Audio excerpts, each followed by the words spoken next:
Si quelqu'un pousse la force de 2 doigts à son paroxysme, sa puissance deviendrait absolument terrifiante. Un simple geste suffirait pour briser facilement les os d'un homme. Je m'appelle Jack, et il y a 67 mois de cela, pour accomplir la dernière volonté de mon défunt père, j'ai officiellement commencé à pratiquer les arts martiaux. En chemin, j'ai rencontré par hasard une jeune fille magnifique. J'ai été instantanément captivé par sa beauté. J'ai pris l'initiative de l'aborder pour discuter. À ma grande surprise, Anna a aussi été charmée par mon humour. Après avoir discuté, elle a commencé à avoir des sentiments pour moi. Je suis arrivé sans encombre au club d'arts martiaux, mais le maître des lieux n'a pas supporté mon attitude trop détendue et a décidé de me donner une bonne leçon sur le champ. Il m'a facilement mis à terre en n'utilisant qu'un seul doigt. Malgré cela, je me suis relevé en refusant d'admettre ma défaite, en trouvant l'excuse que je n'étais pas vraiment prêt. Je n'avais même pas fini de parler, que le maître m'a de nouveau attrapé pour me jeter violemment contre le sol. Après ces 2 coups consécutifs, j'ai été totalement convaincu. Mais même si j'avais reconnu ma défaite, le maître ne me donnait que des corvées de nettoyage à faire. Il refusait toujours de m'apprendre les vraies techniques de combat. Cela me rendait vraiment très frustré. Dès que je prenais un petit moment pour me reposer, les anciens élèves venaient me harceler et me chercher des ennuis. Un jour, en sortant faire des courses, j'ai de nouveau croisé Anna. Sous la pluie, nous nous sommes avoués nos sentiments et nous nous sommes mis en couple. Anna a glissé une bague précieuse à mon doigt, comme symbole de notre amour mutuel. Mais John, le fils du maître, était aussi amoureux d'Anna. Lors d'une course d'aviron, John a tout de suite repéré Anna debout sur la berge. Il a soudainement relâché toute son énergie et a remporté la victoire avec une force imprécitée, digne d'un vrai 67. Dès la fin de la compétition, John s'est précipité chez Anna pour demander sa main. Le père d'Anna avait l'intention de refuser directement sa demande, mais John a immédiatement sorti une valise pleine de billets. Cette énorme somme d'argent a ravi le père d'Anna, et il a accepté ce mariage sans la moindre hésitation. Il a tout de même rappelé à John qu'Anna était déjà en couple avec moi. En apprenant cela, John a vite commencé à comploter, et a décidé de m'éliminer définitivement de l'équation. Un soir, je suis retourné au club d'arts martiaux, pour me plaindre au maître de ne faire que des corvées tous les jours. En voyant mon visage plein de ressentiment, le maître m'a soudainement attaqué. Pris au dépourvu, j'ai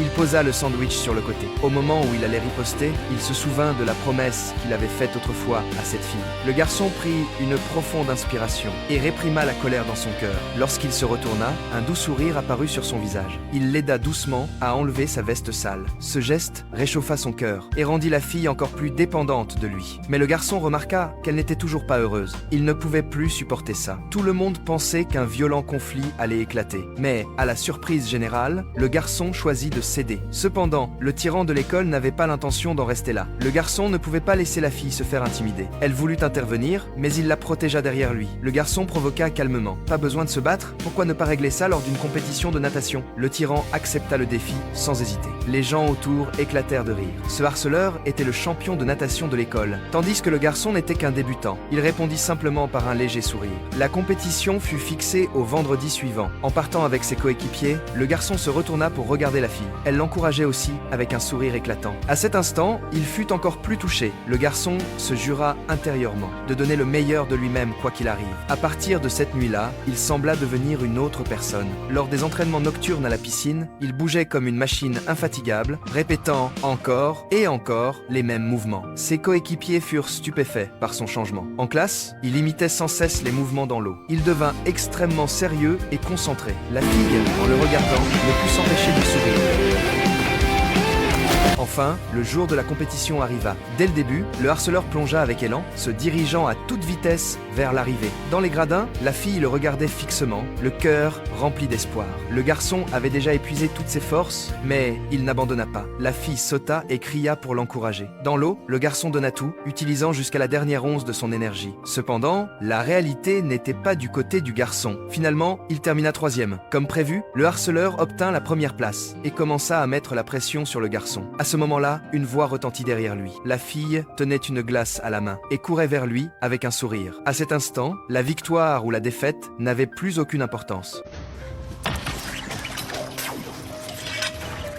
C'était une prison mortelle dont personne ne pouvait s'échapper. Mais ce groupe de jeunes insiste pour la défier. À l'aide de cordes, ils ont grimpé jusqu'au sommet du mur. Une fille était sur le point de couper le câble des aciers, quand elle a soudainement reçu une forte décharge électrique, et est tombée directement dans le vide. Heureusement, le responsable de la sécurité l'a retenue à temps, et lui a ainsi évité une chute mortelle. Mais pour s'échapper, il devait d'abord détruire le générateur des énergies qui se trouvait non loin de là. Alors Anna saute directement du haut de l'immense mur.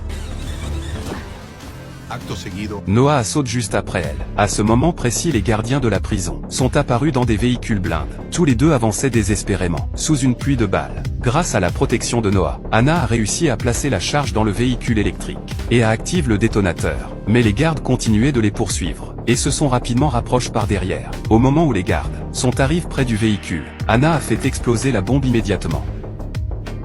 Tous les gardes ont été projetés par l'explosion, et la zone haute tension sur le mur a été complètement détruite. Profitant de l'occasion, le groupe a escaladé le mur et a réussi à s'échapper. Mais au moment où ils pensaient être enfin libres, la scène devant eux laisse tout le monde paralyse de peur. Arthur a fait tournoyer de la lave en fusion près de son oreille. Puis la lave est tombée au sol, et les personnes autour ont reculé de peur. La lave s'est immédiatement solidifiée en un bâton doré. Il a rapidement retiré cette arme de son oreille et Arthur a ramassé le bâton pour le mettre sur son épaule. Lorsque les ennemis ont chargé, il a violemment brandi le bâton. La couche extérieure s'est fissurée et des flammes ardentes ont jailli, engloutissant instantanément les adversaires. Cependant, un adversaire encore plus puissant est apparu derrière Arthur et a lancé une attaque avec des shurikens. Arthur a habilement bloqué avec son bâton doré. Les lames tranchantes ne pouvaient absolument pas le blesser. Il a remarqué que son adversaire portait un objet précieux. Il a frappé l'objet d'un coup de bâton, ce qui a complètement mis l'ennemi en colère. L'ennemi a déployé une formation et a soudain lancé une attaque de lame volante, encerclant Arthur en un instant. Arthur a frappé violemment le sol avec son bâton doré, puis l'a fait tourner. Provoquant une explosion de flammes, le bâton s'est soudain agrandi et a brisé la formation. Arthur a sauté et a donné un coup de pied dans le bâton doré. Les flammes brisées ont détruit le bouclier de l'ennemi, et le bâton s'est abattu sur lui,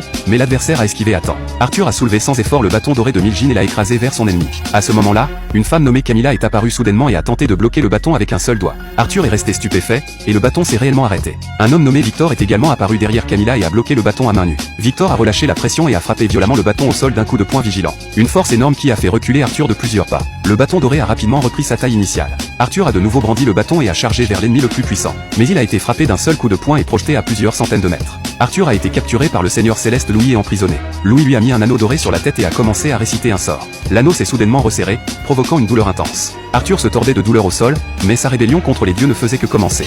Le premier jour de l'épidémie zombie, l'homme s'était réfugié dans un garage automobile. Quand le jour s'est levé, il s'est mis à observer l'extérieur, par l'interstice du rideau métallique.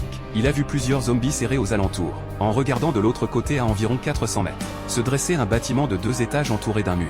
Seuls quelques zombies se trouvaient sur la route qui l'en séparait. Il ne restait plus beaucoup d'eau potable dans le garage, et les barres énergétiques dans son sac étaient presque épuisées. Y rester ne lui laissait aucune vraie chance de survie. Ce bâtiment en revanche possédait un mur solide, un premier étage pour faire le guet, et sans doute des provisions en abondance. Avec la lumière du jour qui lui offrait une bonne visibilité, l'homme a décidé de se faufiler jusqu'à ce bâtiment. L'air après la pluie sentait l'asphalte et le ciment. L'homme se servait des voitures garées pour dissimuler ses mouvements. La rue était jonchée d'effets personnels, comme si les gens avaient fui en toute hâte. Il ignorait si certains d'entre eux étaient encore en vie. Plus loin devant, il n'y avait plus de voitures derrière lesquelles se cacher. Sur sa droite devant lui se tenait un zombie. Il n'arrivait pas à dire s'il l'avait repéré. Il ne bougeait pas, sans doute endormi. Prenant son courage à deux mains, l'homme s'est plaqué contre le mur et l'a dépassé en courant. C'est alors qu'il l'a vu, un mur en ciment gris de 2 mètres de haut. C'était l'enceinte extérieure du bâtiment. Il s'agissait d'un centre communautaire. L'entrée de service se trouvait généralement à l'arrière. Il l'a trouvé, et par chance la porte n'était pas verrouillée. Il s'est glissé à l'intérieur. L'air sentait le désinfectant. Le comptoir était bien rangé. Le distributeur automatique regorgeait de nourriture. Il a aperçu une piscine.